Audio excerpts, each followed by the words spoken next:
নজর রাখবো পরবর্তী সংবাদে।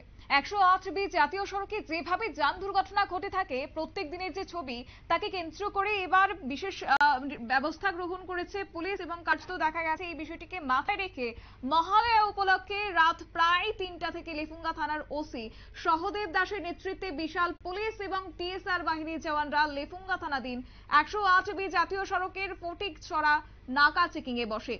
এই সময় মোহনপুর দিক থেকে আসা একটি বাইক চালক লেফুঙ্গা থানার সেকেন্ড অফিসার অভিরূপ দাসকে আক্রমণের চেষ্টা করে এবং কর্তব্যরত এই পুলিশ অফিসারের সঙ্গে দুর্ব্যবহার করে। পরে পুলিশ উদয় ভৌমিক নামে এই যুবককে গ্রেফতার করে নিয়ে যায় থানায় এবং এই বিষয়ে লেফুঙ্গা থানায় ওসি সহদেব দাস বলেন, রাত প্রায় 3টা নাগাদ 3টা থেকে পুলিশ চেকিং এ বসে এবং মোটর ভেহিকেল আইন ভঙ্গের কারণে প্রচুর পরিমাণ বাইক আটক করে এবং তাদের বিরুদ্ধে আইন অনুযায়ী ব্যবস্থা নেওয়া হবে। কি রয়েছে বিস্তারিত বিষয় শুনুন।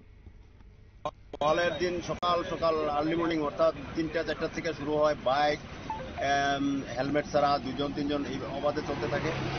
তার পরিপ্রেক্ষিতে আমরাও আজকে মহালয়ার দিন হিসাবে সকাল 3:30 থেকে বাইক র্যান্ডাম চেকিং শুরু করি। অনেকগুলি বাইক সিজ করি এবং অনেকগুলি হেলমেট ছিল না তাদের বিরুদ্ধে আমরা। আপনারা শুনলেন পুলিশের বক্তব্য। কার্যত বলাই বাহুল্য 108B জাতীয় সড়কে বর্ধিত যান দুর্ঘটনা দিন দিন বেড়েই চলেছে।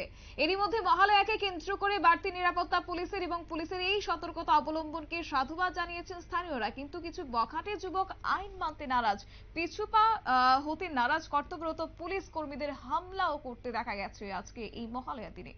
নিয়ে ছোট একটি বিজ্ঞাপন বিরতির সঙ্গে থাকুন।